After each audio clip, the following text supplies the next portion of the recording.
Puisque d'abord, nous sommes restés à 27 unis, ce qui est le premier objectif à mes yeux et ce que nous avons réussi depuis le début de cette discussion, plus de 2 ans. Et donc une position commune a été dégagée.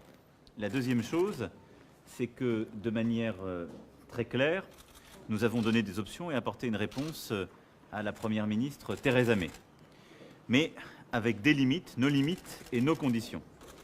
Nous devons nous mettre en situation d'apporter une réponse au vote du peuple britannique allant vers un Brexit et respecter celui-ci. La deuxième chose, nous devons le faire de manière ordonnée.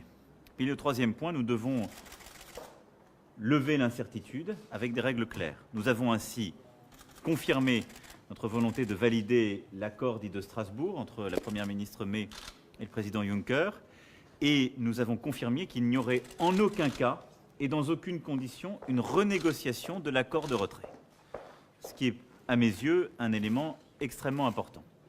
Ensuite, sur les délais, nous avons donné 2 dates, le 12 avril et le 22 mai. Si, dans les prochains jours ou prochaines semaines, le Parlement britannique ne parvient pas à un accord, il appartiendra alors aux responsables de revenir vers les 27 États membres pour faire des propositions complémentaires. Et nous avons repoussé la date du 29 mars au 12 avril. Pourquoi ? Parce que c'est la date limite au-delà de laquelle, de toute façon, les Britanniques ne pourront plus organiser des élections européennes. Et donc, date à laquelle ils devront avoir levé toutes les ambiguïtés, y compris celles sur leur propre participation à ces élections. Et ensuite, si un vote positif était donné, nous avons décidé la date limite du 22 mai. Pourquoi ? Pour qu'en aucun cas, il ne puisse y avoir aucune ambiguïté ou aucun risque sur les élections européennes qui seront organisées entre le 23 et 26 mai. Et donc nous avons apporté une réponse à la demande britannique, mais une réponse qui est protectrice de nos intérêts et qui permet à l'Union européenne de continuer à fonctionner. 12 avril, 22 mai. L'Union européenne ne voulait pas endosser la responsabilité d'un Brexit, c'est pour ça que vous vous donnez un peu plus de temps. L'Union européenne, aujourd'hui, n'a pas toutes les cartes en main, puisque tout dépend du vote britannique. L'Union européenne, de manière très claire, a aujourd'hui à faire face à une crise politique britannique. Les politiques britanniques sont dans l'incapacité de mettre en œuvre ce que le peuple leur a demandé.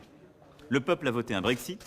Or, aujourd'hui, nous avons une situation où le Parlement britannique nous dit « nous ne votons pas l'accord qui a été négocié pendant 2 ans et nous votons contre tous nos deals ». En somme, c'est un ensemble vide. C'est une véritable crise politique et démocratique. Mais cette crise, elle est britannique. En aucun cas, nous ne devons rester bloqués dans cette situation. C'est pourquoi nous avons donné 2 échéances. Nous sommes organisés. S'il n'y avait pas d'accord, la France, comme les autres pays, et Michel Barnier l'a rappelé, s'est organisé pour faire face à une absence d'accord, pour restaurer des contrôles, faire face justement à tout cela. Et donc, il n'y a pas d'incertitude et nous protégerons chacune et chacun, y compris des secteurs comme la pêche, qui seront impactés, mais nous avons des réponses à cela. Et donc, nous ne subirons pas, mais nous avons voulu apporter des réponses claires qui soient compatibles avec notre propre agenda. Mais maintenant, il appartient aux Britanniques de lever les ambiguïtés qui sont les leurs. Nous n'en avons pas. Nous avons donné 2 dates très claires. Est-ce que la France a été contrainte à assouplir sa position ce soir ? Non, puisque comme vous le savez, moi je voulais 2 choses. La première, répondre et donner des délais.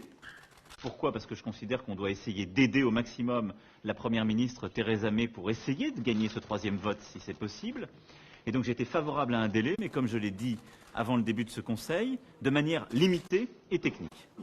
Et j'ai suivi en cela aussi, et j'ai été suivi par plusieurs autres États membres qui ne voulaient pas qu'on aille trop loin.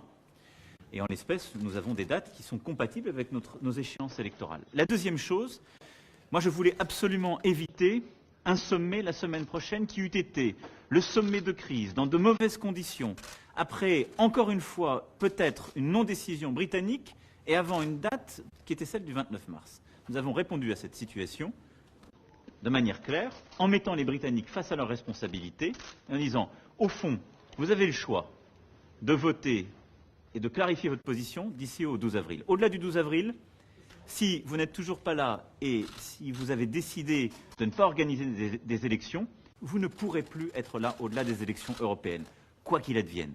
Et donc, la responsabilité maintenant est côté britannique et je pense que c'est un des grands acquis de cette journée.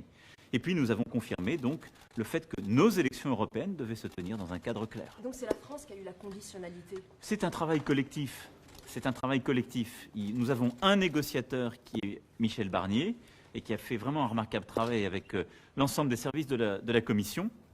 Mais je pense qu'il faut à la fois essayer d'aider la Première ministre May à essayer d'obtenir ce vote et cette dernière chance, mais nous ne devons pas tomber dans le piège d'être ou ceux qui en quelque sorte endosseraient le mauvais rôle, ou de décider à la place des Britanniques ce qui est maintenant leur responsabilité.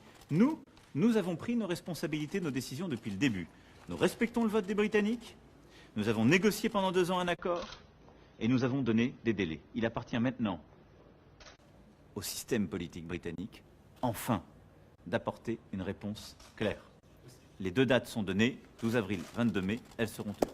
Vous allez donner des arguments qui peuvent laisser penser qu'elle peut gagner ce vote. Est-ce que vous avez l'impression qu'elle croit encore vraiment? Écoutez, ça, je ne ferai pas de spéculation sur les votes ou non-votes.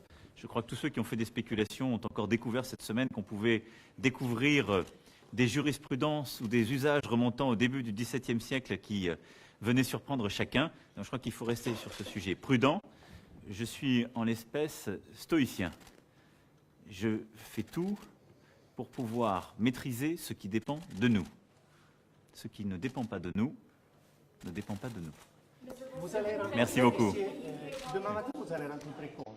Les dossiers de la Turan-Léon, c'est sur la table. Quels sont les scénarios? La France a toujours eu la même position. C'est maintenant un problème italo-italien. Moi, je considère que les sujets européens sont suffisamment importants. La Chine, nous y reviendrons demain. Les sujets commerciaux et industriels, qui sont des avancées importantes de ce Conseil, notre avenir commun. Mais je crois qu'à chaque fois qu'on importe des sujets de division nationale ou domestique d'un pays dans le concert européen, on perd du temps. J'en ai pas trop à perdre. Merci à vous.